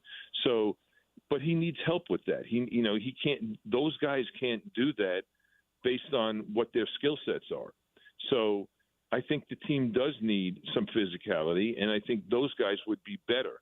That's I think the way Tommy is thinking as well, is that you got to add some pop to and physicality and an edge to those guys. And if you bring it, again, it's like Corey moving without the ball. Maybe those guys would get it as well. So here's really where I think the rubber meets the road with that, because I don't disagree with you on this very, very obvious point. They're all fantastic basketball players. And I think sometimes that gets lost in the criticism and lost in the reality, frankly, that this hasn't been the 2022-2023 Wizards have not been a very good basketball team. They're a 34-win team with a couple of games to go. The question I guess I would have, Glenn, is how high up on the hierarchy do you need one of those toughness type of players? Do you need a Draymond? Do you need pick your example from history, where if those three are your best, while all acknowledging they're all three excellent players, is that all of a sudden too far down the pecking order to bring in some of that physicality around them? Or do you kind of need to take the loss of one of them moving on to bring in someone who is nearly as good but brings a different attitude, edge, and skill set? Well, I think you got to explore what's out there and what you think you can get, and maybe you sign and trade, right? Which will get those types of players. Think about the Milwaukee Bucks when they won their championship. When they won their championship, and not a lot of guys talked about this, P.J. Tucker was a big acquisition for them that year. Right. What did he bring? He brought experience. He brought toughness, and PJ Tucker's not a scorer even. He could shoot from the corners. He's always one of the top players in the NBA in corner threes. But that's not what he brought to the Bucks. He brought some physicality to that team that that Giannis needed and Brook Lopez needed and all those guys needed. So I think guys like that could really help. Do you package and trade for some of those guys? You can, and the other aspect is, do you get someone in the draft that, the draft is very good this year. The ping pong balls fall the right way. Maybe the Wizards can get someone like that in the draft. Right. And I think the great point you make there, too, is that PJ brought that to the Bucks, but he also brought it out of everyone else. The change that Brook Lopez has made as a player, if you told either of us 10 years ago when he came into the league that Brook Lopez would be a defensive player of the year candidate, we would have laughed it right in your face, as loud as we possibly. Well, maybe I would have. Glenn, you're much nicer than me, but we would have certainly laughed at someone who suggested that. And you look at what Lopez has become and the toughness that Giannis plays with. Obviously, I think Drew Holiday deserves a lot of credit as well. But there's kind of a standard that a guy like Tucker brought that has gone on as he's exited and departed and gone to other teams. Right. I agree. And even when Paul Pierce was here, he brought that. Yeah. So that's, maybe that's all it takes is to get another player like that. Now, how do you do that? That's when you got to be creative. Right. Especially when you got the salaries of the three guys, if you do bring them all back. All right, Glenn, I will see you tomorrow. I greatly look forward to it. And the best part is I'm not actually doing this show tomorrow, so I can come early. I can do whatever you guys need and the whole kit and caboodle, as opposed to being a diva and showing up at tip-off. No. I think it's great that you come early, and now that I know that you're coming for the whole game, I might, just for your listeners, because I know you got a big fan base, and a lot of people like you, and they like you coming on with us.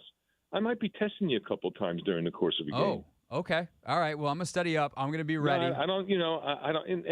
I don't even think it's a matter of studying. I just think it's going to be, quick thinking. What's going on in the game? What are you seeing? What would you do if you were, a point guard in this situation? Again, how do you defend? When do you double Giannis? all those little things. So I'm going to be, in fact, I'm going to prepare for it even. Oh, wow. I'm going to tonight. I'm going to spend while I'm.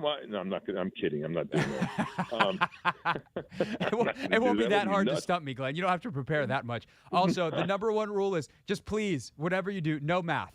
That's our number one rule. Just no math, and I think I have a chance. No, you're good without the math. No, I know. Me too. I'm not great with math either. But listen, we're not going to talk about hush money, and we're not going to talk about trash talking. Okay, so we're going to avoid those subjects because if you want to talk trash talking, just go to any schoolyard where they have regulars, and it's competitive. You'll see more trash talking there than anywhere on the planet. At least that's how it was in my schoolyard or schoolyards where I grew up in New York City. No doubt about it. Absolutely. All right, Glenn. Maybe you and I, you know what? Maybe you and I will trash talk. Maybe, or we could just sneak up. Or we can't do that to Dave. Dave's the nicest human being to ever walk the planet. So it's me versus you, Glenn. Me versus you, but in a friendly way, you know? Absolutely. All right, buddy. I'll see you tomorrow. I appreciate it. All right, man. See you. Glenn Consor, everybody, with us here on the Team 980. We get back. We will take a look around the rest of the NBA. Crazy weekend. There's just a lot going on around the league, and the standings are a disaster. We'll sort through them, let you know where everybody stands going into the final week of the regular season next.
It is the Hoffman Show on the Team 980. We're always live on the free Odyssey app, and as of today, we're streaming live as well at youtube.com/@theteam980 if you want to watch the show. All right, Andraya Carter, who is scheduled to join us earlier in the show, it's a little time mixed up, all good. We're happy to catch up with Drea coming up at the top of the hour. She was on the call last night or I should say yesterday afternoon for Iowa and LSU, so she joins us. Anthony, I got to say, that's a pretty good way for us to start our 6 o'clock hour. Our first ever 6 o'clock hour starts with the person who was calling the biggest game in sports over the weekend. Hey, it's just how we do it. That's one thing we, I guess, are good at, getting big-time guests. And big-time moment right here, I think it's deserving of it. Yeah, no, I'm excited to talk to Andraya. I know she's real tight and does a show called Out of Pocket, which I think is such a great show name. There are some days that our show should be called that with my good friend Alyssa Lang on SEC Network. So if you're cool people with Alyssa, you're cool people with me. And I also think Andraya, just like watching her, she's one of the best analysts in all of basketball. Did you see the demo she did with Elle Duncan like on set yesterday before the game? Talking about with Mulkey's wardrobe? No, they did all wear some of Mulkey's jackets, which is crazy. No, but they were doing hey, you got to guard Caitlin Clark with your chest. Andrea's bodying Elle Duncan on the set. I'm like, y'all are on a stanchion. Careful up there. Yeah. There's not a lot of space between you, the cameras, the desk, and whatever's down there. But Andraya is great. Real quick, just an update of the NBA standings and where we stand.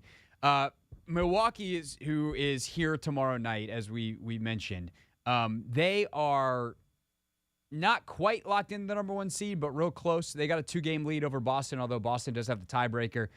Philly's pretty locked in at 3. Cavs are pretty locked in at 4. Knicks have clinched a playoff spot at 5. Then you have Brooklyn, Miami, Atlanta, Toronto, and Chicago. The Magic technically can still crash the party. If they win out, Chicago loses out, they hold a tiebreaker. But the Wizards, Pacers, Hornets, Pistons have been eliminated. After the crazy weekend in the Western Conference, the Mavs are still on the outside looking in. Could you imagine if they missed the playoffs after trading for Kyrie? Ooh, buddy. I said when they made that trade, this can't go as bad as the Rondo trade, but it's just as dumb. Maybe I was wrong. Maybe it can go as bad as the Rondo trade. Actually, it'd be worse because they wouldn't even make the playoffs. And there's now a play-in game. But Phoenix, they look pretty comfortably in 4th. The question is really between the Clippers at 5, the Golden State at 6, the Lakers at 7, the Pelicans at 8. There's a half game between those 4 teams for whether or not they're going to make the play-in or they're safe and in the traditional playoffs. It is crazy. Have you been watching the Lakers? Dude, they're a completely different team. I want no part of them in the playoffs. Anthony Davis is playing like a man possessed. And to be honest, I think he needs to be the best player on the team if the Lakers are going to continue to have success. He's had multiple 40-point games, and they just got to ride with him. And, LeBron is cool with, being the second guy. I mean, LeBron's going to step it up in the playoffs. Yeah, for sure. We know this.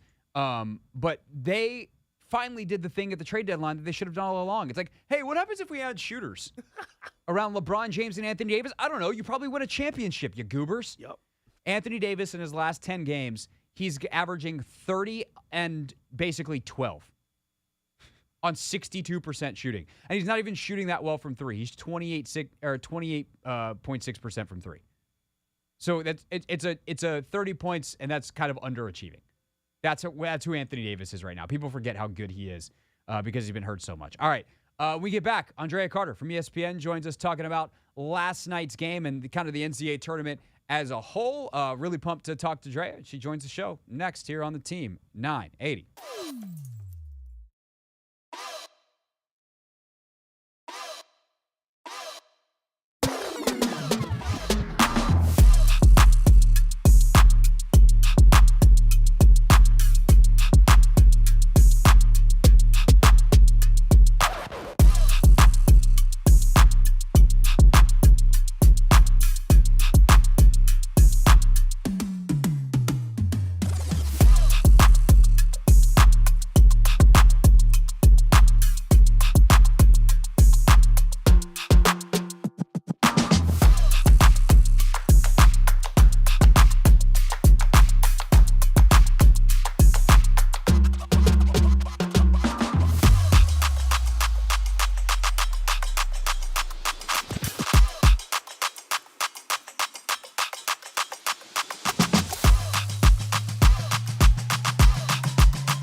It's the Hoffman Show. Final hour for the first time, kind of. Welcome to the 6 o'clock hour. If you missed the announcement, 4 to 7, our new time slot. Tonight, of course, we're done at 6:30 as the men's championship is on Westwood 1. But it is our pleasure now to welcome into the show Andraya Carter, ESPN ABC. She has many jobs. The one relevant to us right now is her job as an analyst covering women's hoops. She was on the call with Ryan Rucco and Rebecca Lobo last night. And Andraya, I just saw your retweet of the number. I'm going to share that with the audience real quick. 9.9 million people watching that game yesterday. How did it feel to be in the middle of it? Oh, my gosh. It felt amazing. I mean, first of all, thanks for having me, guys. I appreciate it. To feel the energy of all of the fans in the arena and then to feel the energy coming literally from the players and then to double back and realize so many people were also watching at home. Like, I felt so excited just to be at the game, but then to see those numbers and to hear about how many people were tuned in through their screens was just like this beautiful ribbon on top. Because especially for us, like, we watch these women in practice, we watch these athletes all season long. And so to look back and be like, wow, so many people finally got to see what we've been seeing was just truly special. And really, honestly, shout out to our production team and shout out to the players because, you know, the viewership doesn't happen without two great performances on that end, but mostly the players because, you know, if there's nothing to watch, if it's not entertaining, if it's not fun, people don't watch it. And it was all of that and more throughout the tournament. Yeah, the hoop was just incredible. If I had told you pregame yesterday that Iowa is going to score 85 and that Caitlin Clark would have 30, what chances would you have given LSU to win?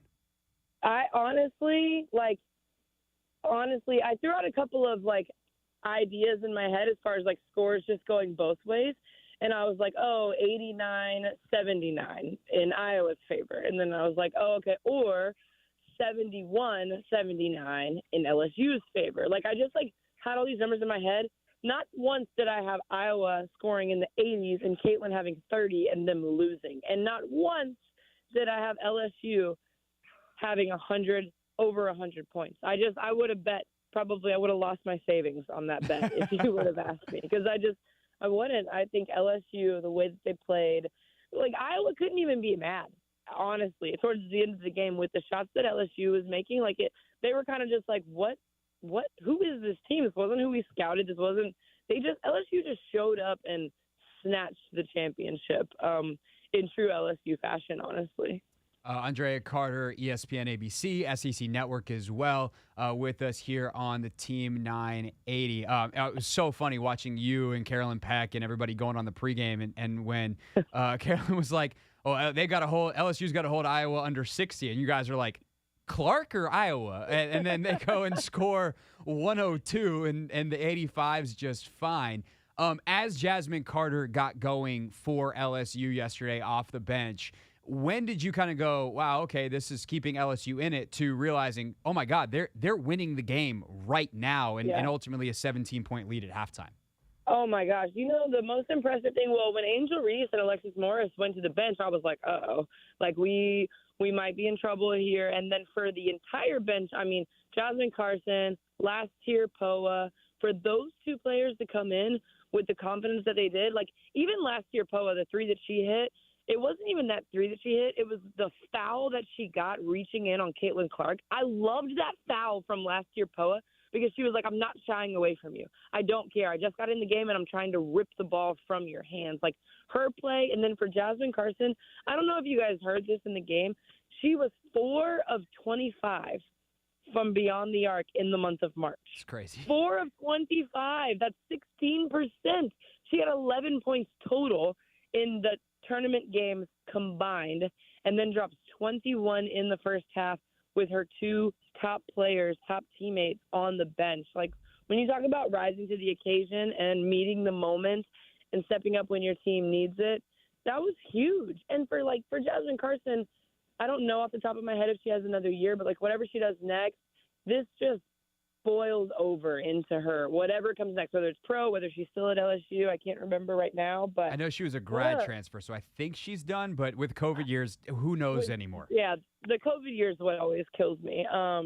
So either way, though, like for her hitting those shots, and it was really the last three that she banked in, I was like, this is not going to be good for Iowa. Like, because it's just one of those days. Like, it's just one of those days where a team is just lights out. No doubt about it. And the other thing, too, that really struck me was obviously the officiating was a huge talk. I think Ryan and Rebecca and you did a really good job on the broadcast of kind of towing that line where you're not just harping on it, but acknowledging like, hey, this is a thing that's affecting the game. But I thought Iowa made two big tactical errors, and I want to run these by you and see what you think watching it courtside and talking about it like you have over the last 24 hours. It felt like with the officiating being what it was, Iowa almost tried too hard to avoid fouling, and they just didn't defend. What did you make of kind of the defensive intensity that Iowa brought to the game or perhaps didn't bring to the game, and how that allowed LSU to get into the rhythm that it did? Obviously, they lost their minds shooting. They won't have another shooting performance like that ever. They scored 102 in the title game. But how much did Iowa's defense or lack thereof play into that? Yeah, I think that, I think it was Iowa's game plan to sag off of LSU. I mean, LSU was a team, I think even Alexis Morris was 5 of, 20-something in the tournament from beyond the arc. So I think that their game plan was to sag off and sort of clog the paint, not as much on like they did against South Carolina, but I think giving LSU a step because they're so athletic on the perimeter. I think that was the game plan. And what LSU did to just turn the tide was hit those 9 threes in the first half. And so now I was playing in this middle ground. Like, man, am I supposed to get all the way out on her because she hit 3 threes in the first half, but she's also lightning quick. So now I'm not sure what to do. So now that's where I feel like the hesitation came from, even more so than the refs at first. But then, the refs getting in it. I mean, McKenna Warnock can't be as aggressive on the defensive end and bump you and check you and kind of play that tough Iowa defense that we've seen because she's in foul trouble. And even Caitlin Clark on the offensive end, I felt like her game had to change. She couldn't attack as hard just for the risk of getting a foul called on her. Monica Sonano can't go after the offensive rebounds as hard because she's in foul trouble, So I do think that the officiating sort of lowered the aggression of Iowa on the defensive end, for sure, which you hate. Like, you hate to see that. It's for me as an analyst, my goal every game is for every player on both sides to play their best basketball, and then wherever the win column, wherever the W goes, right, is fine with me. Like, I just want to see both teams at their best, because that's when it's the most fun to break down. So I think a combination of the referees and then LSU just turning the tide. Like, what are you going to do now? Because now if you have to defend us at the 3-point line, now we're going to dice you up like we have all season in the paint. And so it was just a beautiful performance from LSU and a lackluster performance from the officials. Yeah, no doubt about it. And I'm glad you mentioned how it affected them offensively, too, because that was kind of the other tactical thing that I think, if Iowa's going to get back into it, it's going to take a monster day from Caitlin Clark. And she had 30, but for her, that's ho-hum these days. And I felt like for a lot of possessions in the second half, Andraya, Caitlin Clark was not involved. And it's one thing to take her off the ball and run her off some screens and then get the ball ultimately in her hands and let her cook. But it's not just like she wasn't handling it. She meaningfully didn't touch the ball for multiple possessions on end. Were you surprised that they kind of got away from her? Or was that, again, the nature of her not feeling like she could play her game for fear of picking up an offensive foul after picking up 2 at the end of the first half? Yeah, I think so. I mean, that's just in your head at some point. And when it's that close and, you're, especially after she picked up that technical foul, which I hated. But you just think about everything because now at this point, what are the refs going to call? For her, she likes to set her cuts up by kind of a jab and then, kind of make the defense shift. And then she might grab them just a little bit to get her off of them. And for us, for basketball players, that's normal. It's just, but if the referees are being touchy, now you're second guessing even cuts that you're making, and I can't speak for Caitlin, but I do think that she had to have that on her mind just a little bit with what are they going to call against me? And so I think it was hard. And I think some possessions, if I'm Caitlin's teammate, I can only speak from my perspective. I'll be like, maybe if I hit a shot, then they'll get out on me a little bit and it'll free up Caitlin. So some of her teammates trying to take on, like, okay, how about we make a play for Caitlin so they have to respect us a little bit more, and then maybe we can get Caitlin back involved. You see what I'm saying? So, yeah.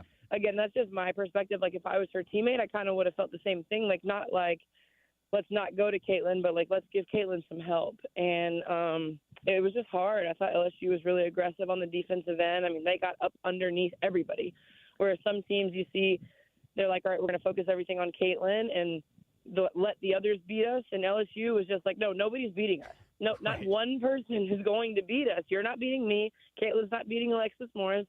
You're not beating Angel. Like, it was just such a collective team aggressive effort on the defensive end. No, it was really impressive. And the way Morris was able to get into Clark after she really diced South Carolina off the dribble was so impressive.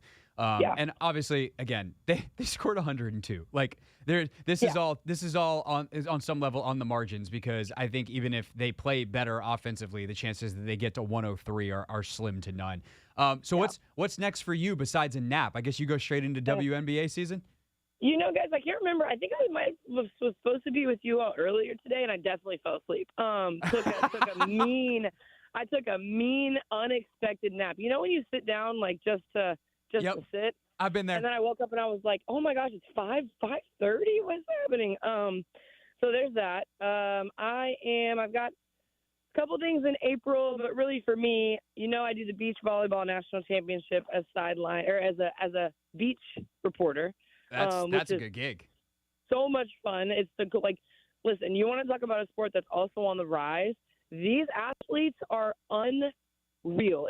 It's so great. So I'll do beach volleyball first week in May, and then WNBA season.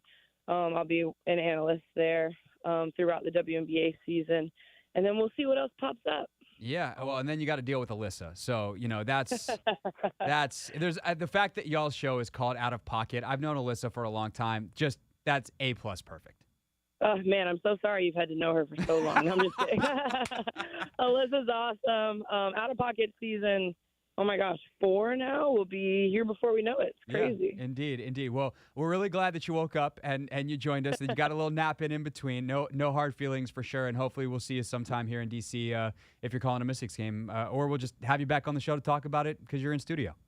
Heck yeah, let's do it. Thanks so much. I appreciate it. All right, you got it, Andraya. Thanks so much. That's Andraya Carter, everybody, with us from ESPN and ABC. When we get back, for those that are not used to listening to us at this time, we're going to end the show the way we do every single day. It's a little thing we like to call real things, real people, said into real microphones.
live as well on the free Odyssey app.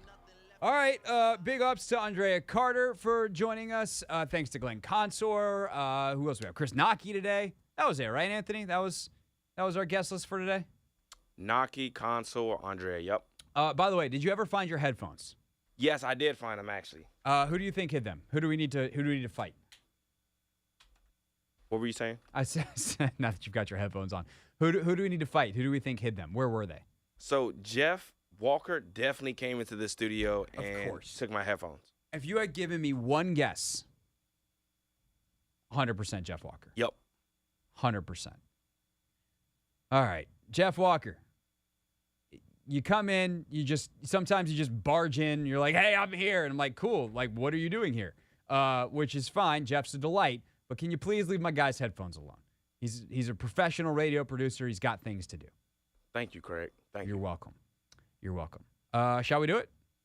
I think so. All right. For the first time in the 6 o'clock hour, this is the way we end the show each and every day. It's a little segment. We get the best sound from all of sports. Some of it's serious. Most of it's funny. And it's called Real Things, Real People Said, into real microphones. Real things. We're not going to be so this year. Real people. 5-11, not very good. Said into real microphones. You know, the culture is actually damn good. All right, Anthony Haney. By the way, so last week in Real Things, we played the sound from Anthony Rendon when he got into it with the fan. Major League Baseball just came down with the suspension. Rendon suspended 5 games for that. Grabbing dude's shirt, calling him with a what to what, giving him the what for, the whole deal. So Anthony Rendon, breaking news, suspended 5 games. All right, topic of the day today for a lot of the internet was Angel Reese. After Angel Reese said what she said, did what she did, en route to a national title. It's how I opened the show today. If you want to go back, check that out. I just put the video version on YouTube, youtube.com/@CraigHoffman. You can also, of course, rewind in the Odyssey app to 4 o'clock. But here was Reese yesterday saying what basically I said, like, it's not my job to police her. She's her. Let her be her, unapologetically.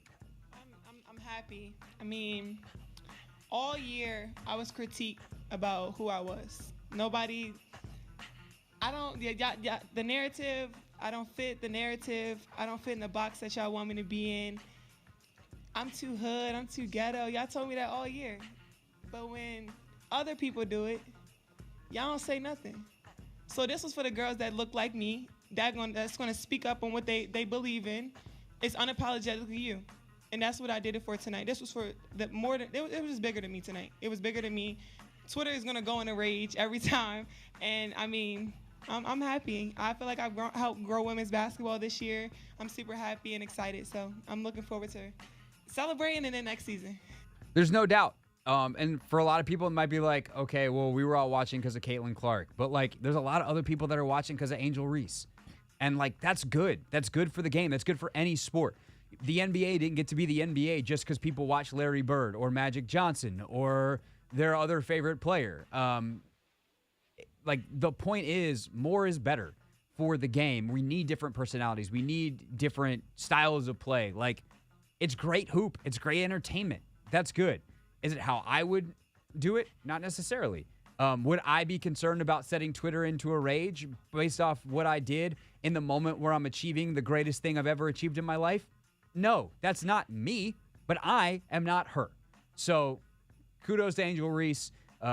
She's a hell of a player. 30, and this I don't want to get lost because some people are just, saying this, that, the other thing about her and have opinions on her as a personality. Let's realize who we're talking about here. This is someone who's going to be in the mix next year for National Player of the Year. She set a record this year for double-doubles set by a Division I player. She had 34 in, they were 33-2, 34-2 last night.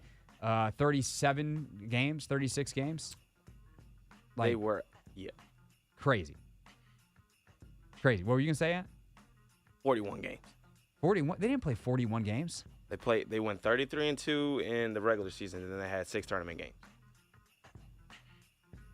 The 33-2 didn't count because if Carolina wouldn't all, they would have been 38-0. That math don't math. Yeah, but you got tournaments, you got, I don't think that 33-2 was a regular season number. Are you 100% positive? I am. Again, they went 33-2, and then you include the 6 other games. That's 41 total games. Yeah, what I'm saying is I think the 33-2. This is a silly argument. There's got to be a way to. I just don't believe you. No, all right, so their second loss was in the SEC title game to Tennessee, and their other loss was to South Carolina. So that's how they got to 33-2 on the season. Right. I'm not disputing the 2. Yeah, no. It says at the top of ESPN's thing. It now says it was 33-2 during the game, right? You're Yes. 100% Yes. sure that it's 34-2 now because they won. The tournament games are included in that record. Wow. Wow. Wow. Thank you. This is why we don't do math on this show. The math does not Because matter. if I try it, it goes poorly. And then this, Anthony Haney, is my backup. Not much of a safety net. I apologize. Dang, loud and wrong. Loud and wrong. Oh, buddy. Speaking of things that are demoralizing, did you see how the Orioles lost the other day? This was brutal, and my buddy Kevin Brown on the call. And Yoshida hits a fly ball into short left. 2 outs, bottom 9. Racing out, McKenna's there, and McKenna drops the ball. Yoshida took a big turn. He will hold it first. And Ryan McKenna drops the last out on a routine fly ball. Not good. Next batter. The matchup that ended the game on Thursday when Bautista struck out Duvall on an 0-2 splitter. Tying run is at first after the error. Duvall cracks it to left field, and it is gone. The Red Sox improbably have won the game on the second home run by Duvall. A devastating and demoralizing defeat. Only game 2, but it hurts a whole lot. Kevin Brown massing the call. Excellent job by Kevin.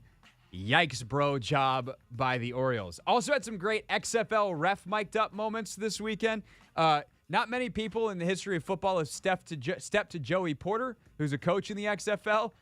This ref did as Joey Porter infringed on the referee huddle.